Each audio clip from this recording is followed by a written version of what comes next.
अब हम पढ़ेंगे एक्सीलरेशन के बारे में। ठीक है, स्पीड और वेलोसिटी के बारे में हमने पढ़ लिया। एक्सीलरेशन क्या होता है? एक्सीलरेशन का फॉर्मूला ये है कि rate of change of velocity और किसमें rate of change of velocity respect to time. ठीक है, तो एक्सीलरेशन का मतलब सीधा सीधा समझ लीजिए, कोई मेरी गाड़ी है, वो 5 मीटर पर सेकंड की स्पीड से चल रही है और अगले 10 सेकंड में भी वो 5 मीटर पर सेकंड ही चली, किस स्पीड से चली, फिर अगले 10 सेकंड में ही वो 5 मीटर पर सेकंड की स्पीड से चली इसको। ठीक है, तो मतलब कहीं भी वेलोसिटी चेंज नहीं हो रही है। तो वेलोसिटी कैसी है हमारी? कांस्टेंट है। तो rate of change of velocity कितना है? रेट ऑफ चेंज का मतलब क्या जानते हो आप? कि रेट ऑफ चेंज क्या होता है? माना पहले कोई चीज़ 20 रुपए की बिकती थी, अब वो चीज़ 30 रुपए की बिक रही है, तो उसमें क्या चेंज आ गया? 10 रुपए का चेंज आ गया है। और रेट ऑफ चेंज बोलते हैं इनिशियल माइनस फाइनल को। ठीक है, जिसको हम dx से भी दिखाते हैं डिफरेंशिएशन की टर्म्स में। तो rate of change of velocity, rate of change कुछ आ रहा है इनमें, पहले 5 था, फिर 5 की स्पीड से चला, फिर 5 की स्पीड से चला। मतलब जब वेलोसिटी अभी कांस्टेंट रहेगी तो आपका एक्सेलरेशन कैसा रहेगा? 0 रहेगा, कांस्टेंट रहेगा। और उस केस में एक्सेलरेशन को हम क्या कैसे कहते हैं? यूनिफॉर्म बोलते हैं। और दूसरी चीज हम बात कर लेते हैं, यूनिफॉर्म एक्सेलरेशन कब रह रहा है? जब आपकी वेलोसिटी क्या है? कांस्टेंट है। इसको हम दिखा देते हैं, जब हमारा कोई वेलोसिटी है वो ऐसी से ऐसी रह रही है, कांस्टेंट रह रही है। तो अगर v और ग्राफ में दिखाऊं तो v इधर होता है, t इधर होता है। ठीक है, आपकी वेलोसिटी कैसे रह रही है? कांस्टेंट रह रही है। ग्राफ के टर्म्स में ऐसा स्ट्रेट रहेगी वेलोसिटी, तो आपका एक्सेलरेशन कैसा आ जाएगा? Uniform acceleration. वही हम बात करते हैं, कोई गाड़ी है, चल रही है, इनिशियल वेलोसिटी उसकी क्या है? 0 है, अभी अभी स्टार्ट हुई है।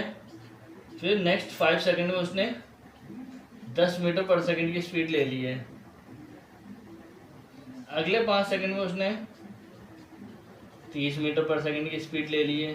फिर नेक्स्ट 5 सेकंड में उसने 50 मीटर पर सेकंड की स्पीड ले ली है। तो यहाँ आपकी हर 5 सेकंड में वेलोसिटी क्या हो रही है? चेंज हो रही है। पहले 10 थी, फिर 30 हुई, फिर 50 हुई। तो यहाँ रेट ऑफ चेंज आपका वेलोसिटी रह रहा है, यहाँ कितना रह रहा है? 20। यहाँ कितना रह रहा है? फिर 20 रह रहा है। ठीक है, हर एक 5 सेकंड के इंटरवल में आपके वेलोसिटी क्या हो रही है? चेंज हो रही है। तो इस गाड़ी का कोई एक्सीलरेशन होगा। एक्सीलरेशन कितना होगा? 4 मीटर पर सेकंड स्क्वायर।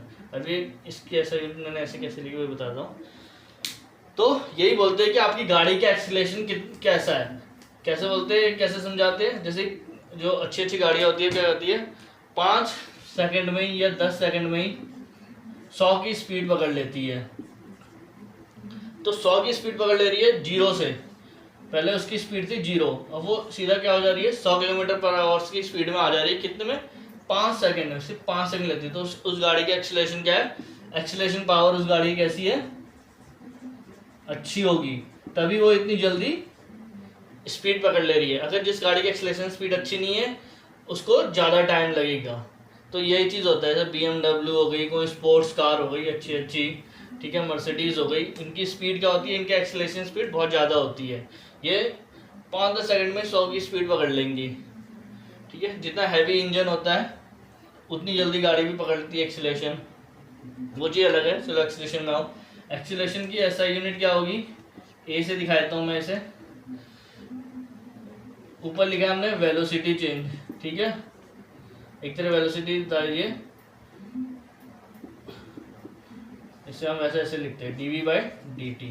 किसको? एक्सीलरेशन को। तो इसको ऐसे समझिए, ऐसा यूनिट बतानी है ना हमने, ऐसा यूनिट बतानी है। तो ऐसा यूनिट का एक्सीलरेशन का फॉर्मूला समझिए। रेट ऑफ चेंज होगा तो 2 तरह की वेलोसिटी होगी, v और u।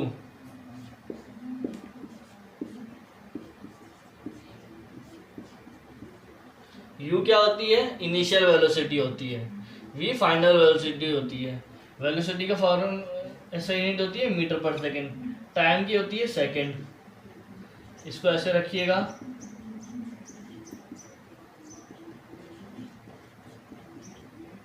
ऐसा यूनिट क्या होगा एक्सीलरेशन की,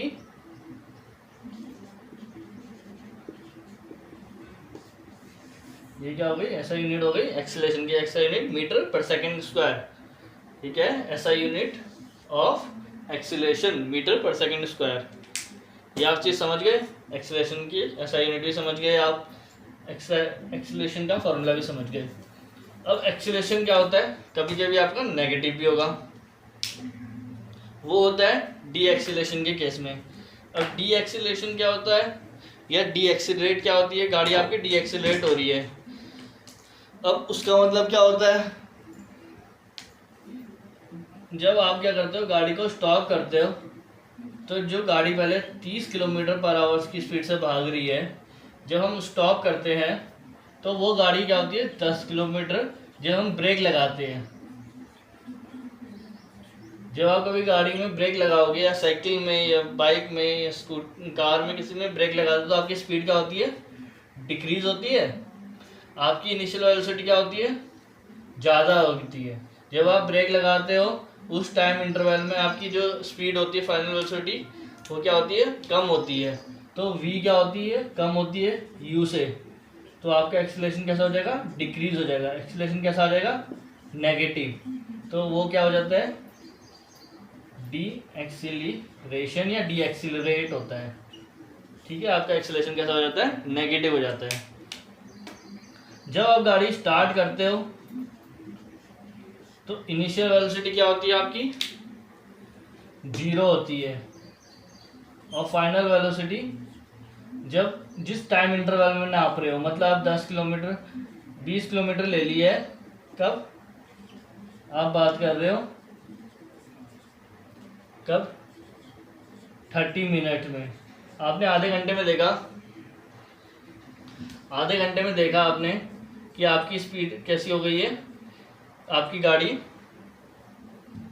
इनिशियल में कैसी थी, 0 थी, अब आधे घंटे में उसने 40 किलोमीटर की स्पीड ले ली है, उस समय जब आप मेजर कर रहे हो। ठीक है, माना गाड़ी को स्टार्ट करा 10 स्टार्ट करते टाइम जब गाड़ी आप स्टार्ट करते हो तो आपकी इनिशियल वेलोसिटी कैसी होती है, 0 होती है। ठीक है, 30 मिनट बाद आपने देखा वो 40 किलोमीटर होगी। तो v क्या होता है, ग्रेटर होता है u से, तो उस केस में एक्सीलरेशन क्या होता है, ज़्यादा होता है, पॉजिटिव होता है। तो ये एक्सीलरेशन होता है। आपने एक्सीलरेशन का फॉर्मूला भी जान लिया, आपने इस वेलोसिटी स्पीड का फॉर्मूला भी जान लिया।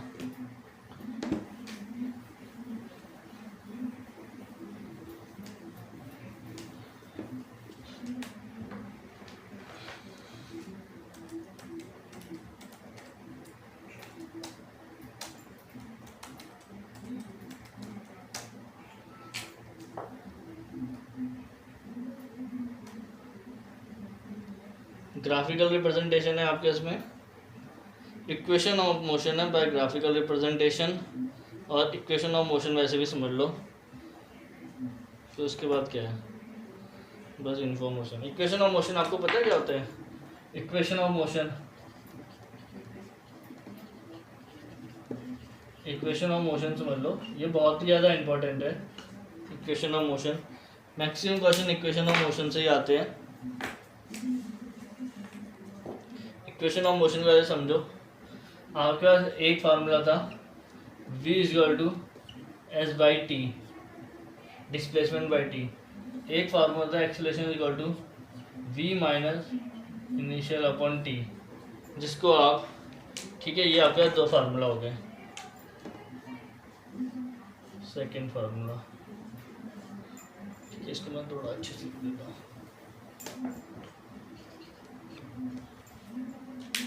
u = क्या होता है, u = s/t, मतलब s = ut,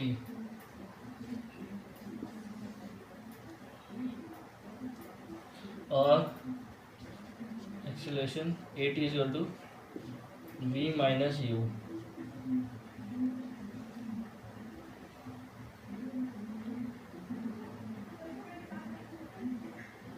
आपका फार्मूला आपके पास जो इक्वेशन ऑफ मोशन में आते हैं, 3 फार्मूले होते हैं इक्वेशन ऑफ मोशन के। एक होता है v equal to u plus a t, एक होता है s equal to u t plus 1/2 a t square,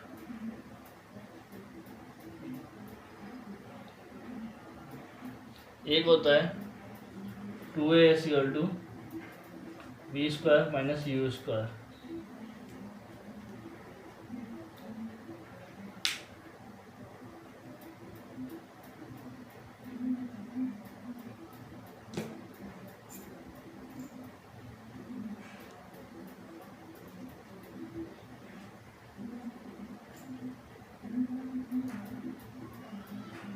अब ये आते कैसे, ये याद रखिएगा, ठीक है।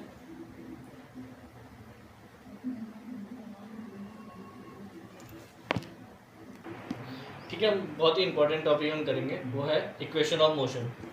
इक्वेशन ऑफ मोशन में क्या है, उसके बाद 3 इक्वेशन होती है।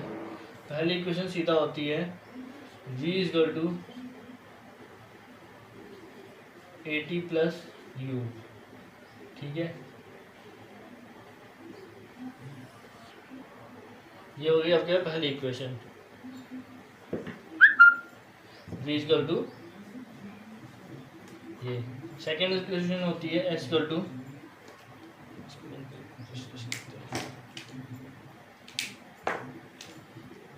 Initial velocity ut plus 1/2 a t square, ठीक है। फर्स्ट, सेकेंड, थर्ड इक्वेशन होती है v square minus u square equal to 2as, या लिखो v square equal to u square plus 2as। ये आपकी 3 इक्वेशन, ठीक है। First equation v equal to a t plus u या u प्लस ए टी, ठीक है। दूसरी है s equal to u t plus 1/2 a t square. तीसरी है v square equal to u square plus 2as। बहुत ही इंपॉर्टेंट इक्वेशन है तीनों की तीनों, याद कर लो, रट लो, कुछ भी करो। इन्हीं से रिलेटेड आपसे सारे फार्मूले, सारे जो क्वेश्चन है मैक्सिमम इन्हीं से आते हैं, ठीक है। सबसे पहले पहली इक्वेशन, फर्स्ट इक्वेशन में आते हैं। फर्स्ट इक्वेशन का आप सीधा एक्सेलरेशन का फार्मूला जानते हो कि initial minus final upon T, तो इसी से आ गई v equal to a t, u को इधर ले गया मैं, प्लस यू। ये हो गई आपकी पहली equation, first equation of motion, ठीक है। v equal to a t plus u t, ये आपकी पहली इक्वेशन खत्म हो गई। आप जानते हो कि s इक्वल टू डिस्प्लेसमेंट क्या होता है, average displacement equal to average velocity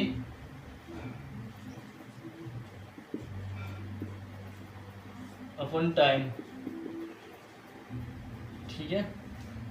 तो s equal to v plus u by 2 1/t, ठीक है। v का फॉर्मूला जो v है यहाँ पे डाल दो, v की जगह ये डाल दो, क्या बचा, u plus you plus a T upon 2 into 1/t। Solve करोगे क्या आएगा, 2u upon 2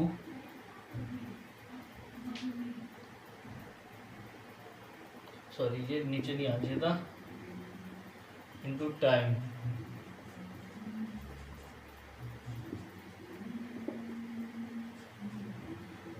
into T plus 1/2 a t square. इसको सही से लिखो, तो हमारा क्या आ गया फार्मूला, इसको मैं 2 से 2 कट गया, तो फार्मूला क्या आया, s equal to u t plus 1/2 a t square.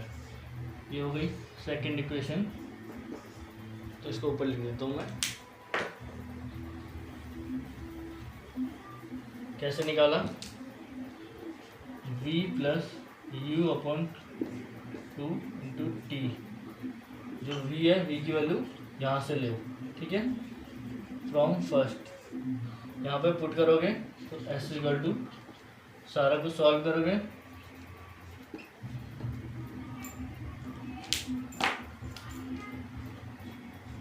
p plus 1/2 80 square आ जाएगा, ठीक है। ये आपका हो गया। सेकंड इक्वेशन भी आ गई मोशन की। थर्ड इक्वेशन क्या होती है, थर्ड इक्वेशन आप जानते हो, थर्ड इक्वेशन आपकी होती है v square minus u square 2as, कुछ ऐसे होती है ना, ये थर्ड है। अब ये निकालनी है, ये कैसे निकालोगे, डेरिवेशन अगर आपको आता है तो आप इससे निकाल लोगे, ठीक है। एक्सीलरेशन होता है rate of change of velocity with respect to time, ठीक है। और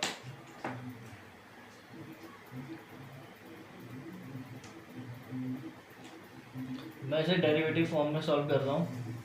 D Y by D T को मल्टीप्लाई करो नीचे भी ऊपर भी डी एस से, ठीक है। इसको रफ कर देता हूँ मैं।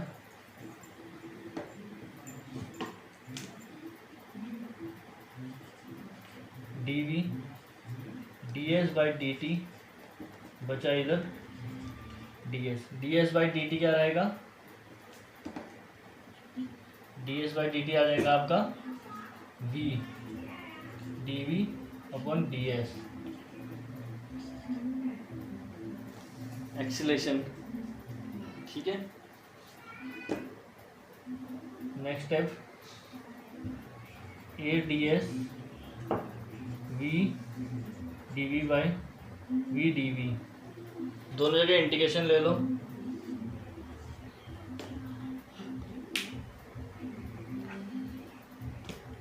ये इंटीग्रेशन होगा, इसकी कोई फाइनल वेलोसिटी होगी, इनिशियल वेलोसिटी, ये 0 से s तक होगा।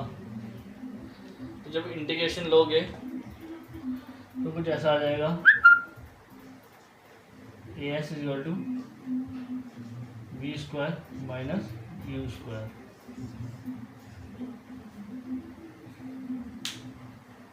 ठीक है, बाय 2। तो इस तरह आ जाएगा आपकी थर्ड इक्वेशन। तो थर्ड इक्वेशन को अगर लिखेंगे, यहाँ से आ गई आपकी थर्ड इक्वेशन, ठीक है। थर्ड इक्वेशन को कैसे लिखते हैं,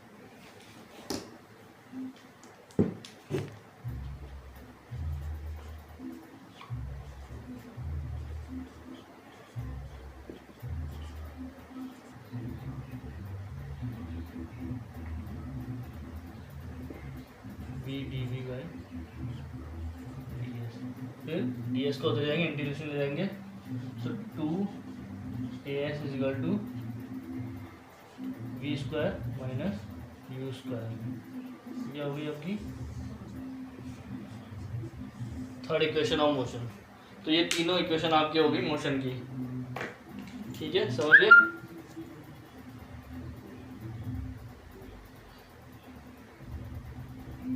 पहली equation v is equal to u plus a t या ए टी प्लस यू।